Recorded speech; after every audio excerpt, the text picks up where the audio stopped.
하나님 말씀 보겠습니다. 하나님 말씀은 에베소서 6장 10절로 18절까지의 말씀입니다. 우리 다 같이 읽도록 하겠습니다. 끝으로 너희가 주 안에서와 그 힘의 능력으로 강건하여지고 마귀의 관계를 능히 대적하기 위하여 하나님의 전신갑주를 입으라.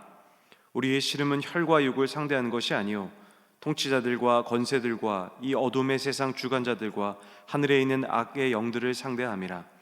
그러므로 하나님의 전신갑주를 취하라.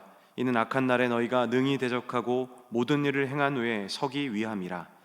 그런즉 서서 진리로 너희 허리띠를 띠고 의의 호심경을 붙이고 평안의 복음이 준비한 것으로 신을 신고 모든 것 위에 믿음의 방패를 가지고 이로써 능히 악한 자의 모든 불화살을 소멸하고 구원의 투구와 성령의 검 곧 하나님의 말씀을 가지라. 모든 기도와 간구를 하되 항상 성령 안에서 기도하고 이를 위하여 깨어 구하기를 항상 힘쓰며 여러 성도를 위하여 구하라. 아멘. 할렐루야. 저는 에베소서 6장 10절과 18절 말씀을 중심으로 하나님의 말씀, 그리스도인의 유일한 무기라는 말씀의 제목을 가지고 말씀을 전하도록 하겠습니다. 하나님의 말씀, 그리스도인의 유일한 무기라는 말씀의 제목입니다. 세상 사람들의 가장 큰 무기는 무엇이라고 생각이 드십니까? 저는 개인적으로 생각했을 때 사람들의 가장 큰 무기는 돈이 아닐까라는 생각이 듭니다. 현실적으로 보았을 때 돈이 있으면 맛있는 음식을 사 먹을 수도 있고 또한 좋은 여행도 갈 수 있습니다. 또한 우리가 살 수 있는 좋은 집도 살 수 있는 것, 바로 이 돈 때문인 것이죠. 또 사람들이 요즘에 노후에 대해서 큰 관심을 갖기 시작했는데 노후를 편안히 갖기 위해서 우리에게 무엇이 필요한가 생각한다면 돈이라는 생각이 함께 들기 때문입니다.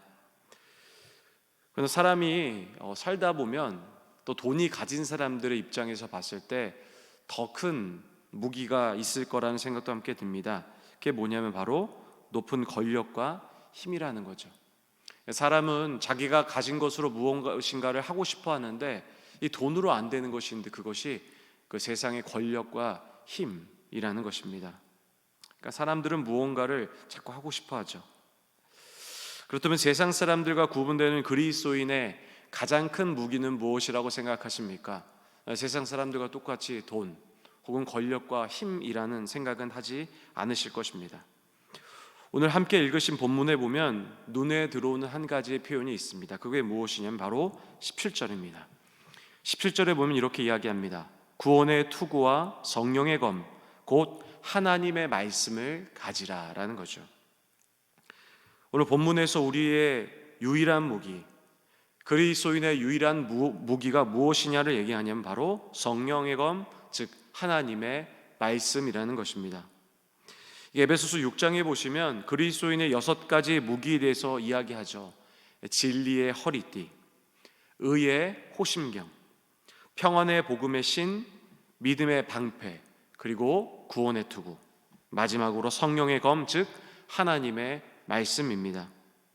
물론 앞에서 이야기하는 이 5가지의 무기도 매우 중요합니다. 왜 그러냐면 전투에 나가는 군인에게 반드시 필요한 것이기 때문입니다.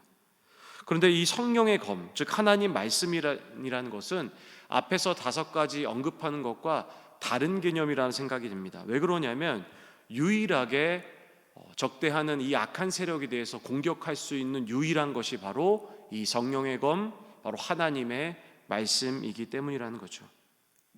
그런데 참으로 안타까운 사실은 이 세상을 이길 수 있는 그리스도인의 유일한 공격 도구가 바로 하나님 말씀임에도 불구하고 많은 그리스도인들이 교회 안에서 또는 세상 속에서 하나님의 무기가 아니라 세상의 가장 큰 무기를 가지고 싸움을 하고 있다는 거죠. 그러니까 사실 이 사실이 참 안타깝다는 거죠.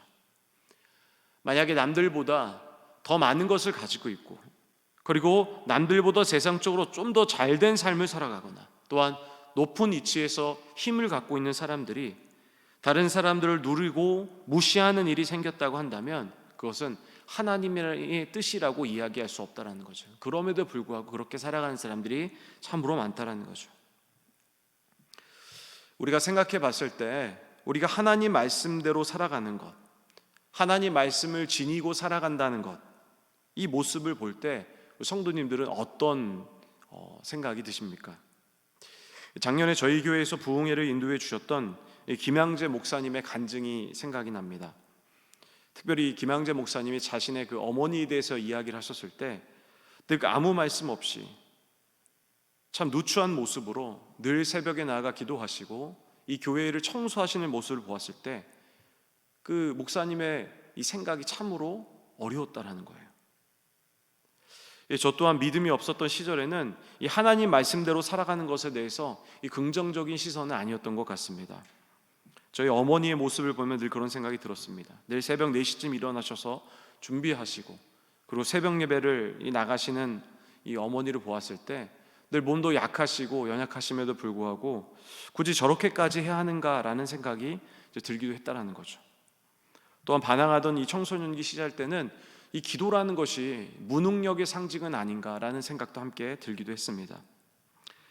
제가 장사나 이 사업을 하시는 분들에게 자주 듣는 것이 뭐냐면 나라의 어떤 법을 지키면서 살아가는 것은 어렵다라는 거예요. 그러면서 돈을 벌 수는 없다라고 얘기해요. 실제로 제가 동대문에 나가서 일을 한 경험이 있는데 사실 조금만 법을 안다고 한다면 이 이야기에 크게 공감할 수 있다라는 거죠. 그럼에도 불구하고 이 법을 지키면서 장사하시려는 이 기독교인들을 보면 사람들은 참으로 바보 같다라는 생각을 많이 하는 거예요. 또 고리타분하다라는 생각도 많이 하는 거죠. 이처럼 우리가 이 그리스도인으로서 하나님 말씀을 갖고 살아가는 것, 다시 이야기 드린다면은 하나님 말씀으로 살아간다는 것은 이 사람들이 보기에 또는 그리스도인이 보기에도 그렇게 훌륭해 보이거나 위대해 보이지 않을 수 있다는 거예요. 심지어 하나님 말씀으로 살아간다는 것이 이 세상적인 표현으로 봤을 때 없어 보일 수도 있고 또한 굉장히 어려운 삶이라고 이야기할 수 있다는 거예요. 그러다 보니까 우리가 이 세상에 살아가면서 하나님 말씀으로 살아가야 하는가 아니면 그냥 적당히 타협하면서 이 땅에 살아가야 하는가라는 생각을 함께 하게 된다는 거죠. 그러나 분명한 것은 하나님 백성인 우리는 이 그리스도인의 유일한 무기인 하나님 말씀대로 살아가는 것이 분명한 진리인 줄 믿습니다. 그런데 참으로 안타까운 점, 제가 목회하면서 안타까웠던 것은 저를 포함해서 많은 그리스도인들이 그렇게 살아가지 못하고 있다는 거예요. 분명 세상적으로 보았을 때는 이 그리스도인의 이 모습이 승리의 모습이 아니라 패배자의 모습으로 보일 수도 있습니다. 그러나 분명한 것은 그리스도인의 분명한 승리는 하나님 말씀으로 살아감에 있다는 것을 기억하셔야 됩니다. 그러므로 고린도전서 15장 57절에는 이 그리스도인의 진정한 승리는 오직 예수 그리스도를 통해서만이 나타나는 것을 이야기합니다. 15장 50절로 이렇게 이야기합니다. 우리 주 예수 그리스도로 말미암아 우리에게 승리를 주시는 하나님께 감사하노니. 물론 육적으로나 물질적으로는 하나님 말씀대로 살아가는 것은 진정한 승리로 보이지 않을 수 있습니다. 그러나 하나님께서 우리 영으로 살아가야 우리에게 이렇게 얘기하시는 거죠. 온전한 승리는 오직 하나님 말씀이다.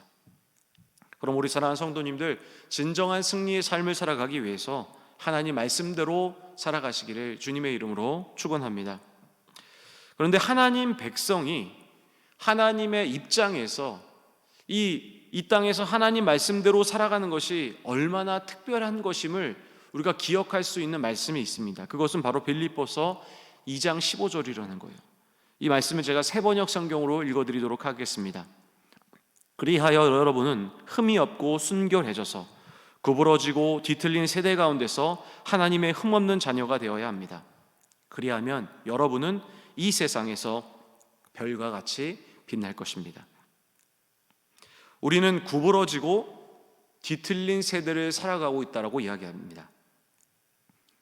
이때 하나님께서는 우리가 구부러지고 이 뒤틀려진 세상 속에 영향을 받지 않기를 바라세요.